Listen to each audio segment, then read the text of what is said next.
Hello traders, good morning. तो कैसे हैं आप? चलिए जानते हैं आज के गोल्ड एनालिसिस को और समझते हैं कि आज मार्केट हमें क्या रुख देने वाला है। तो फ्रेंड्स, आज शाम को एक न्यूज़ आई हुई थी रात को 12:30 बजे, फेडरल फंड्स रेट। ठीक है, तो उसको हम समझते हैं और उस न्यूज़ के आधार पर हम जानने का प्रयास करते हैं कि मार्केट हमें किस तरफ का रुख देने वाला है। ठीक है, चलिए सबसे पहले एक पेन ले लेते हैं। ओके, तो देखिए ये जो न्यूज़ आई हुई थी रात को 12:30 पे आई हुई थी, फेडरल फंड्स रेट्स की। ठीक है, इस न्यूज़ की यदि बात करें, इसके साथ साथ FOMC स्टेटमेंट भी आया हुआ था।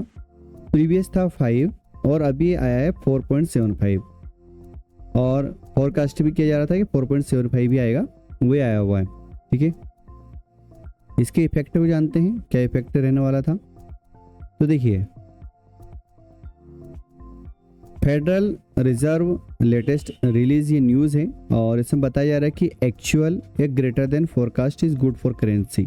या तो एक्चुअल आना चाहिए या फिर उससे ज़्यादा आना चाहिए, तो करेंसी के लिए अच्छा था। और मैं आपको बता दूं कि करेंसी का और गोल्ड का सीधा अपोजिट रिश्ता है। यदि गोल्ड बढ़ेगा तो इसका मतलब ये हुआ है कि कहीं ना कहीं आपका जो डॉलर है वो बुलिश, गोल्ड बढ़ेगा तो मतलब गोल्ड जो आपका डॉलर है वो कहीं ना कमज़ोर हुआ है। और यदि डॉलर इंडेक्स बढ़ा हुआ है तो इसका मतलब ये हुआ है कि अब गोल्ड कम होगा। यानी दोनों में एक जो रिलेशन है वो अपोजिट साइड का रिलेशन है। ठीक है, तो जो हमारी यहाँ पे न्यूज़ थी, यदि इसमें बढ़कर का आता डेटा तो हम ये रहता कि कहीं ना कहीं गोल्ड गिरेगा, लेकिन ऐसा नहीं हुआ है। जो डाटा है वो हल्का सा नेगेटिव आया हुआ है जो प्रीवियस था, तो इसका मतलब सीधा सीधा ये हुआ कि गोल्ड अभी बुलिश में रहेगा। ठीक है, तो गोल्ड क्या रहने वाला है, गोल्ड बुलिश रहने वाला है। ठीक है, तो हम जो भी प्लान करेंगे अकॉर्डिंग टू इस न्यूज़, हम गोल्ड को बुलिश ही मानेंगे।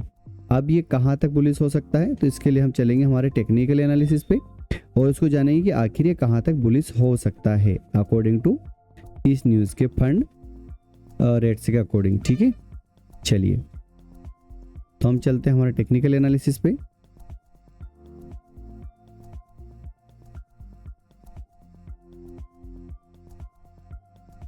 हम आ गए हमारे टेक्निकल एनालिसिस पे और यहाँ पे देखते हैं कि गोल्ड हमें क्या अच्छी मूवमेंट दे सकता है, कहाँ से हम बाई कर सकते हैं, कहाँ से सेल कर सकते हैं। ठीक है, तो देखिए सबसे पहले मैं पुराने जो थे उनको मिटा देता हूँ। ठीक है, अब यहाँ पर आप देखिए गोल्ड पूर्णतः एक बुलिश मोमेंट में है और यदि मैं इसको 15 मिनट के चार्ट के ऊपर करूं तो आपको थोड़ा सा एक बड़ा व्यू दे सकता हूं। ठीक है, यहाँ पे देखिए कल बहुत अच्छी एक हमारी बाई बनी थी यहाँ से, जो कि मैंने आपको बोला था 2667 एक बाई बनी थी और एक हमारी बाई बनी हुई थी यहाँ से जो कि था 2656। और आज भी मैं आपको बता दूं, यदि मार्केट नीचे की तरफ जाता है तो आज भी हमारा जो बाइंग एरिया रहेगा, बेस्ट बाइंग एरिया की यदि मैं बात करूं तो ये वाला बेस्ट बाइंग एरिया रहेगा जो कि 2668 का है। हम यहाँ से पहली बाइंग लगाएंगे और दूसरी बाइंग हम लगाएंगे 2657 से, ये वाले एरिया से। और हमारा एसएल नीचे रहने वाला, थोड़ा सा बड़ा करेंगे इस बार। ठीक है, ताकि टेंशन नहीं रहे। तो हमारा पहली बाइंग यहाँ पर रहेगी, जो छोटे मोटे लोट्स आप ले लेना। फिर दूसरी हमारी बाइंग रहेगी यहाँ से जो कि 2657 रहेगा। ठीक है, और हमारा एसएल थोड़ा सा बड़ा रहेगा इस बार, इसमें एसएल ये वाला रहेगा। ठीक है, क्योंकि 2652 है, 50 पिप के लगभग रहेगा। अगेन यहाँ से टारगेट हमारा ये रहेगा 2682 पहला टारगेट रहेगा। और इसके बाद क्योंकि यहाँ पे हमारा पिवट पॉइंट है और दूसरा टारगेट हमारा ये वाला रहने वाला है 2610। ठीक है, तो ये बड़े व्यू में हमने बता दिया। अब इसको नज़दीक यदि हम करें और यहाँ से देखें लेवल कहाँ मिल सकता है, तो देखिए 2682 अगर आता है तो इसकी एक अच्छी बाइंग है। और उसके पहले एक और बाइंग बता देता हूँ मैं आपको, जो है ये वाला एरिया, ये जो कि 2687 के अराउंड। यदि 2687 मार्केट आता है तो आप यहाँ से बाई लगाना। और क्योंकि यदि 15 मिनट की कैंडल यहाँ से बाई की तरफ बनती है इस प्रकार से, है ना, बाई की तरफ बनती है, तो आपको बाई के ट्रेड लगाना ही लगाना है। ठीक है, ओके। यदि यहाँ से यदि 15 मिनट की कैंडल बुलिश बनती है तो आपको बाई करना है, अंडरस्टैंड। ठीक है, और यदि नीचे की तरफ आती है तो आपको वेट करना है, कहाँ का, ये यहाँ का। और 2682 यदि तोड़ देती है तो और अगेन मार्केट यहाँ पे जाएगा तो हम यहाँ से सेल का प्लान करेंगे। ठीक है, तो मैं थोड़ा सा ये लेके कर देता हूँ। ये वाला एरिया देखो आप, ये वाला।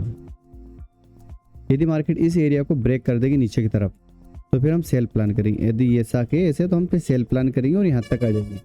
और यदि ब्रेक नहीं करती है तो यहाँ पर और सपोर्ट लेती है तो यहीं से हम बाई का प्लान कर लेंगे। ठीक है, आई होप कि आप मेरी बातें समझ गए होंगे।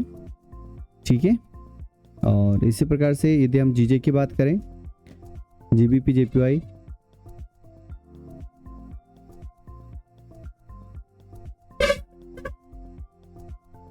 तो देखिए ये जीबीपी जेपीवाई का चार्ट है और इसको यदि बड़े टाइम फ्रेम में लेकर के चलें क्योंकि इसका डाटा बेड आया हुआ है तो पूरी पॉसिबिलिटी है कि मार्केट हमें नीचे दिखे।